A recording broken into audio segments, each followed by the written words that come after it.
Alhamdulillahi Rabbil Alamin, wassalatu wassalamu ala Rasulillahi Muhammadin sallallahu alaihi wasallam.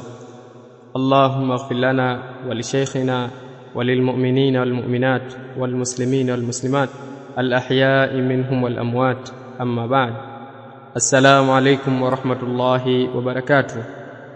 Wapenzi wasikilizaji na wafuatiliaji wa channel zetu mbalimbali, karibuni katika kipindi chetu cha Kuza Maarifa na Ramadhani, kitakachokupatia fursa ya kuuliza swali na kujibiwa kwa mwongozo wa Qur'ani na Sunna. Barakallahu fikum. Muulizaji anauliza, wanandoa wako safarini, hawajafunga. Je, wanaweza kufanya tendo la ndoa mchana wa Ramadhani ndani ya hii safari? Bismillahirrahmanirrahim. Alhamdulillahi rabbil alamin. Wassalatu wassalamu ala rasulillah Muhammad sallallahu alayhi wa ala alihi wa sahbihi wa sallam. Muulizaji anauliza swali, wanandoa wapo safarini, hawajafunga. Je, wanaweza kufanya tendo la ndoa mchana wa Ramadhani ndani ya hii safari, kwa maana ndani ya safari yao? Naam, kwa mujibu wa swali hili inajuzu kwa wao hawa wanandoa kufanya tendo la ndoa wakati wako safarini katika mchana wa Ramadhani, wala haraja alaihim.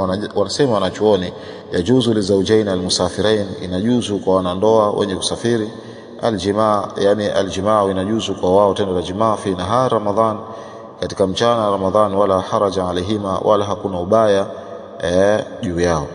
Haithu inna almusafira yubahu lahu alfitr, kwa namna ambayo msafiri imehalalishwa kwake kula.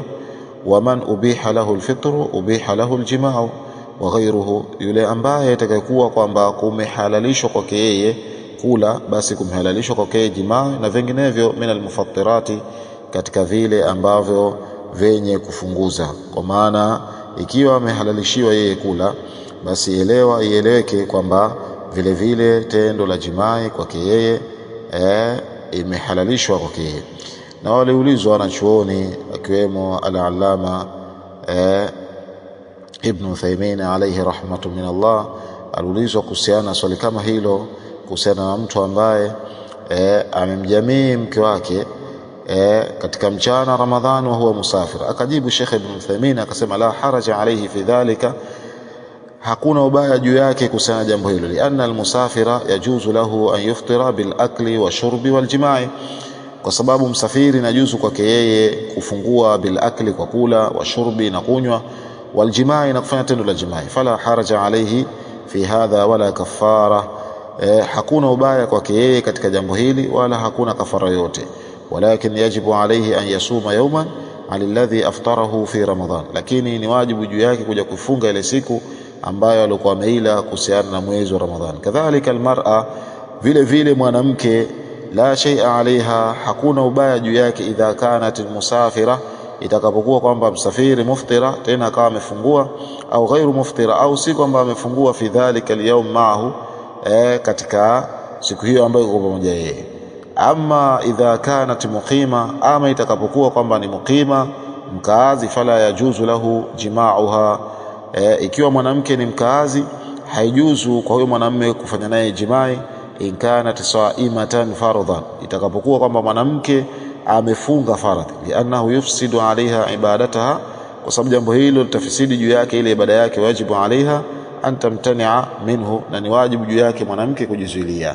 Yani kwa maana labda mwanamume yeye ana udhuru akala, lakini mwanamke yeye hakuna udhuru, akawa amefunga Ramadhani katika mwezi wa Ramadhani, basi haifai kwa huyu mwanamume kumuingilia mke wake, pamoja na kwamba huyu mwanamume yeye ana udhuru wa kisheria ikampelekea ale, haifai. Anatekana kwamba jizuilie, yani huyu mume wake asimharibie funga yake ule mke wake. Kadhalika na mwanamke naye anatekana ajizuilie kutokana na mume wake, kwa sababu anatekeleza jambo la wajibu, anatekeleza faradhi ya Allah subhanahu wa ta'ala.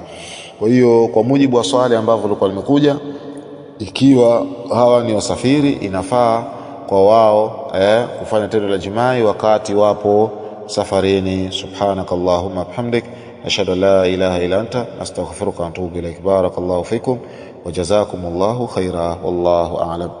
Na hapa ndiyo mwisho wa kipindi chetu kwa siku ya leo. Tunamwomba Allah subhanahu wa ta'ala atukubalie matendo yetu na tuwafikishe kuyafanya kila matendo ya kheri. Innahu waliyu dhalika wal qadiru alayh. Usikose kufuatilia kipindi kijacho. Subhanakallahumma bihamdika ashhadu an la ilaha illa anta astaghfiruka wa atubu ilaik.